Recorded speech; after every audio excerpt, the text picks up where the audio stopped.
आदित्य जी देखिए, चिल को करना कोई इसका हल नहीं है। मूल मामला है कि हम चीन से क्या चीजें इंपोर्ट कर रहे हैं, क्या वो चीजें विश्व बाजार में इससे सस्ते और बेहतर ढंग से उपलब्ध है क्या? तो नहीं है। फार्मा के लिए आपको 65% गुड्स वहां रॉ मटेरियल इंपोर्ट करना पड़ रहा है, ये सत्य है। और मैं जो बता रहा हूँ फिगर कि $4 बिलियन जो है का ट्रेड हुआ करता था 2004 तक, $54 बिलियन का ट्रेड हो गया जो है वो 2014 के बीच में। आज उसमें जो है 70% के आसपास की वृद्धि है। 13 गुना की वृद्धि और 70% की वृद्धि, क्या ज्यादा है? और 250 किलोमीटर चुबुर सेक्टर में तब भी चीन घुस आया था। और उस समय जब पूछा गया तो कांग्रेस के आदरणीय प्रधानमंत्री डॉक्टर मनमोहन सिंह ने कहा कि इस मुद्दे की संसद में चर्चा इसलिए नहीं होनी चाहिए कि इससे चीन और भारत के संबंध बिगड़ जाएंगे।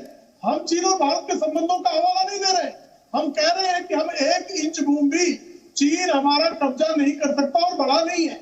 लेकिन जो जाके जब हमारे डोकलाम में हमारी सेना उनकी सेना भिड़ती है तो सामने जाकर चोरी चोरी चुपके जो मिल आते हैं, जिनका चाइनीज कम्युनिस्ट पार्टी से एमओयू है, जो चाइना से चंदे लेते हैं, ये चंदाखोर दुष्प्रचार करने पर आमादा है।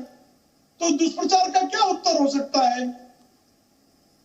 दुष्प्रचार आप बता रहे हैं। हमारे साथ जनरल मेस्टन भी है। जनरल मेस्टन, यहाँ पर आपने सुना सियासत कितनी हो रही है और आप मेरे साथ डिबेट्स में कई बार आए हैं और इसी तरह की तू में डिबेट्स जो है वो खत्म हो गई हैं।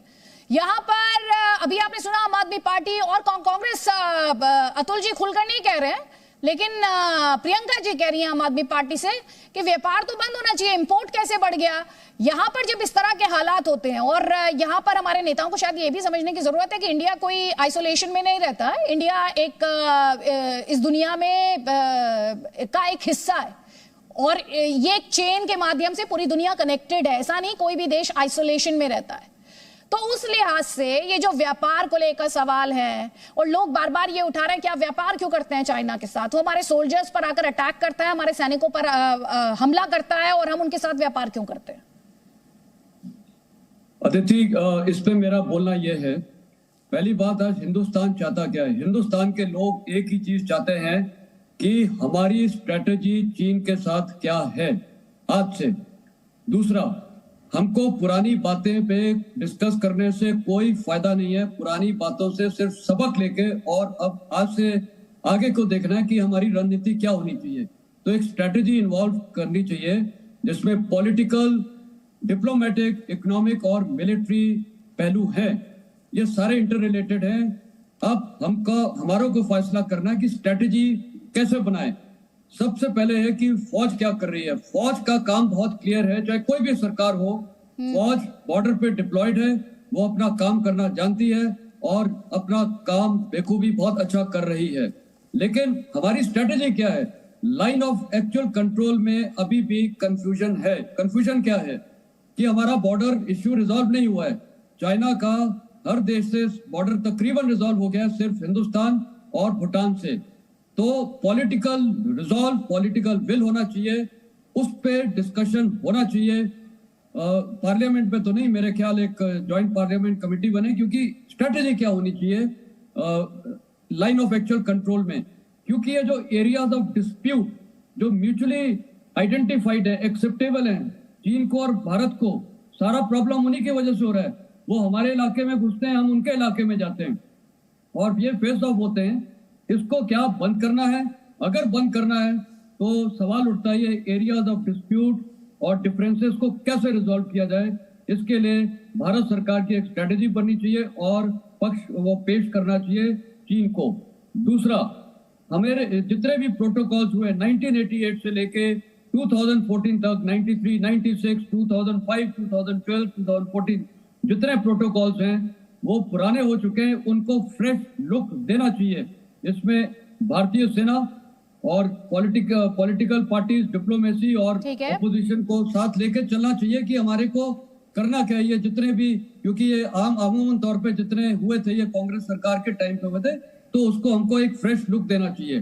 तीसरा, बॉर्डर टॉक्स करना निहायत ही जरूरी है। चौथा, जो डिप्लोमेटिक तौर पे, पॉलिटिकल तौर पे मैंने बता दिया, इकोनॉमिक फ्रंट पे, इकोनॉमिक फ्रंट का भी फॉलो आउट मिलिट्री पे या लाइन ऑफ एक्चुअल कंट्रोल के डिस्कशन पे होगा। देखिए, अभी गिव एंड टेक होना है और साथ ही चाइना का हमको ये देखना है कि जो हम अपना प्रपोजल देते हैं बॉर्डर रिजॉल्व करने को, उनका रिस्पांस क्या होता है। हमको ऐसा प्रपोजल देना चाहिए जिसपे हमारा बहुत भारी पड़ रहा हो। तो क्या आपको भी लगता है कि जो डिस्कशन इस वक्त हो रहा है कि आप व्यापार बंद कर दीजिए, आप ये करिए, आप वो करिए, इससे बेटर ये डिस्कशन होना चाहिए कि आप चाइना के साथ अपना बॉर्डर डिफाइन करिए आप, ताकि इसके बाद वो किसी तरह की गुस्ताखी ना करने पाए। और अगर वो अनडिफाइंड बॉर्डर रहेगा तो ये फेस ऑफ होता रहेगा। और ठीक है अजय आलोक जी, यहाँ पर अभी आपने सुना जनरल मेस्टन कह रहे हैं डिस्कशन जिस पॉइंट पर होना चाहिए उस पॉइंट के बदले दूसरी बातों पर डिस्कशन हो रहा है। वो कह रहे हैं सबसे पहली बात तो जो सरकार को करनी चाहिए वो ये करनी चाहिए कि चाइना के साथ अपने बॉर्डर को आप डिफाइन कीजिए। और ये पहला मौका नहीं है जब जनरल मेस्टन ने ये बात कही है, बीते दिनों में वो भी कई बार आए हैं, कई डिफेंस एक्सपर्ट्स आए हैं, उनमें उन डिस्कशंस में से कुछ का हिस्सा आप भी रहे हैं। इस पूरी गुस्ताखी का, इस तरह की हरकतों पर पूर्ण विराम लगाने का अगर कोई हल है, समाधान है, तो वो है well defined border, clearly defined border with China. बिल्कुल सही बात कह रहे हैं वो कि बिल्कुल क्लियर डिफाइंड बॉर्डर होना चाहिए, क्योंकि अभी परसेप्शन में बॉर्डर है, LOC line of actual control जिसको हम कहते हैं, फिर बीच में नो मैंस जोन हो जाता है और उसी के कारण झड़पें होती हैं, क्योंकि चाइना कहता है कि ये एरिया हमारा है, जैसे वो पूरे अरुणाचल पे अपना दावा जताता है, वो तो हम कभी मानेंगे नहीं। और इसी के बीच लिए मिलिट्री लेवल पे और पॉलिटिकल लेवल पे, डिप्लोमेटिक लेवल पे बहुत बार मीटिंग्स हो रही हैं, भारत सरकार हर प्रयास कर रही है कि एक्चुअल बॉर्डर डिफाइन हो जाए। लेकिन समस्या ये है कि ये सिर्फ आपके चाहने से नहीं होता है, आप भी कुछ कंसीड करने को तैयार नहीं है, वो भी कुछ कंसीड करने को तैयार नहीं है, और इसीलिए ये डिस्प्यूट रिजॉल्व नहीं हो रहा है, एक्चुअल बॉर्डर डिफाइन नहीं हो रहा है। ये एक प्रॉब्लम है जिसको भारत सरकार गंभीर तो है, चाइनीज सरकार गंभीर नहीं है, क्योंकि उनकी हमेशा से विस्तारवादी नीति रही है। वो क्यों बॉर्डर बनाने लगेंगे?